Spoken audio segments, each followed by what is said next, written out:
That's why we have the BYU head coach, Mike Littlewood, with us now to talk some hardball. Only one of us has coached a team to 5 straight wins. You're that guy, Mike. How does it feel to have won 5 straight games after a little bit of a slow start? You know, I'm proud of our guys. That's my main emotion. I'm happy for our players. It's been awesome to see them grow. This was the 2019 recruiting class that was really highly touted. It took them a little bit of time to grow up with COVID and different things, but it's been nice to see them grow and mature and become really good confident college baseball players. And that's where we're at right now. Well, and I think the fact that the team did start out 0-2 and then turned it into what we've seen over the last 5 games, I think that makes it even more impressive. Yeah, and those first 2 games, you and I talked about it when we were in Florida. I equated it to kind of like playing basketball. You know, you used to practice and they put a lid on the thing so the ball would bounce back to you. It felt like that. Like we just couldn't string hits together. And when we did have guys in scoring position, we couldn't get that big hit. And honestly, I thought, oh, gal, here we go again. This is what it was the first half of last year. But all of a sudden, we win a tough 3-2 game with Jansen Kiesel on the mound. It goes 6 strong with 10 strikeouts, and we roll after that. And so pretty confident team right now. Had a great weekend and just need to keep it up. An incredible weekend that featured an all-time moment with down to the final strike, bases clearing triple, and it was accompanied by an unforgettable call from Jason Shepard and Tuckett Slade. So my question for you, Mike, as we're going to listen to this is, what was more impressive, the comeback in and of itself against Arizona State or the call of the go-ahead triple? I thought it was the triple until I heard the call. All right, let's listen to this call one more time. The 1-2, and Brock get over the hits head. It down the Get right over field the head. line. Get over the Murphy head. on the move. Get over the head. And he Come can't on, get Ozzie. it. Come on, all the way to the wall. This game is going to be tied. No, it took the lead. And BYU Let's go. has scored. Ozzie Pratt scares me. BYU leads with Holy 2 outs cow. in the top of the 9th. It is 5. Holy cow. Tell me you've requested that as a future ringtone. I have, actually, yeah. If you need, I can get you an MP3 copy. I didn't even have to request it. Tuckett just gave it to me for some reason. So See, Tuckett wants to play it off like, oh, I'm embarrassed. I can't believe. He loves it. Yeah, he loves every second of that call. well, you know when he says, I'm so embarrassed. Here, listen to it. You know, we talked about that. So, yeah, it was great. And that's what I love about what you do and what Tuckett does. It's from Tuckett, it's just like pure emotion. Now, on the other side, when something goes wrong, he's been known to break a headset or 2 up in the booth. So, but we won't mention that to anybody else but us. Yeah, Nobody's so we'll listening to this. Yeah, nobody's gonna know that but us. So It's let's keep that all in-house. good. But I love the emotion. Yeah, it's great. Mike, what does a 5-2 start to the season mean for the program overall from a recruiting standpoint, beating 4 of those 5 teams in the Power 5 level, and so on and so forth? Well, I think more than the record 5-2, I think anytime we set up our non-conference, preseason non-conference, really tough usually. And so we kind of look at it as if we can be above 500 going into our league play, then we've done a pretty good job with the schedule that we put together. More than the 5-2 record, I think it's the teams we've beaten. Marshall was really good. They were big and physical and old, and we honestly, it surprised us how good they were.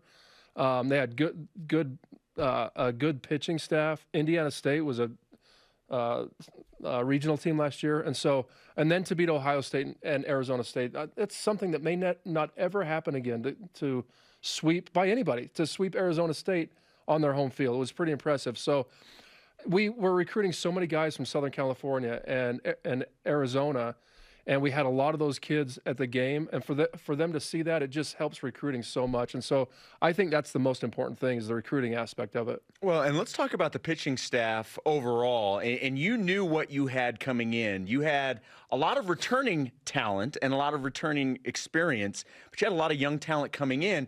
And you talk about some of those wins. You know, the win over Ohio State, coming into that game on that Monday afternoon, they were averaging 11 runs per game. Pitching staff held them far below that. Arizona State is a team that had put double-digit, runs on the board in a couple of their first couple of games. The pitching staff holds them down. What do you make of this pitching staff through the first 7? They've been awesome. They really have been awesome. And we've talked to a couple of our starters saying we need a little bit more length out of them. But with our pitching staff this particular year, we don't really need that out of them. Even though we would like that, we have plenty of guys to go to. And when I say we're 12 deep, we are 12 deep. What we don't have is, besides maybe Jansen Kiesel, who's going to run it up there, he'll start Friday for us at noon. He's going to run up to 96. He might see some 97s, and it's pretty consistently 93, 94. Besides him, we don't overpower you, but everybody's in the low 90s, touches mid-90s, but they have good secondary stuff. We offer 4 left-handers. We have in Carter Smith, a ground ball guy. We just have a number of different looks, and if we can put those pieces together and put together a 9-inning game like that, similar to Friday night's game, we use 8 guys. They all came in and they just accepted their roles and excelled at it and did a great job. BYU baseball head coach Mike Littlewood is with us on BYU Sports Nation. What's the number one strength of this team? And maybe you just answered it by talking about pitching, but what's the strength of this current BYU baseball team? It has nothing to do with on the field stuff. It really doesn't. We've talked about culture, and nobody can really define what culture is, but you can feel what culture is. And this team has it. I mean, they love each other. They want each other to excel. Doesn't matter if I'm playing short and he wants to play short, he's still rooting for me. And that's the great thing about a team. When you go up to the plate and know that guy that wants your position is still rooting for you. And this team has it. It doesn't matter if they're on the bench or on the field. They all want to win. There has to be a certain talent level. We have that. I think we're really going to excel on the mound. But our hitters have really come around. They're much more mature. They're putting together better at bats. So we're a pretty well-rounded team, but the culture is awesome right now. Well, and some of the young players, some of the freshmen, we heard in the highlight, Ozzie Pratt, that was he came in, got hit by a pitch, and then comes around on that Friday night game to be the go-ahead run, but then gets the start on Saturday and has 2 singles, has a double. I mean, the guy with Colin Reuter has played well as a freshman. You mentioned Jansen Kiesel as a freshman. A lot of young Justice guys. Reiser. Yeah, Justice Reiser's another guy that came in for us. So you have a lot of young players that have come in and immediately proven their worth. Yeah, and that takes talent, but it also takes that something inside of them, not to be scared, not to have that anxiety. You can have a certain level of anxiety, and if you don't, you probably should get out of the game because you don't care. But it's how you handle that anxiety. And those 4 guys that you mentioned have just really done a great job of playing like juniors and seniors and not playing like freshmen, and that's been such an important thing.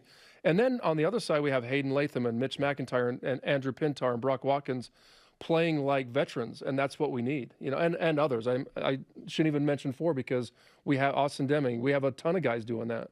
How much uncertainty was there about veterans potentially coming back because of the COVID-19 situation and the exceptions granted?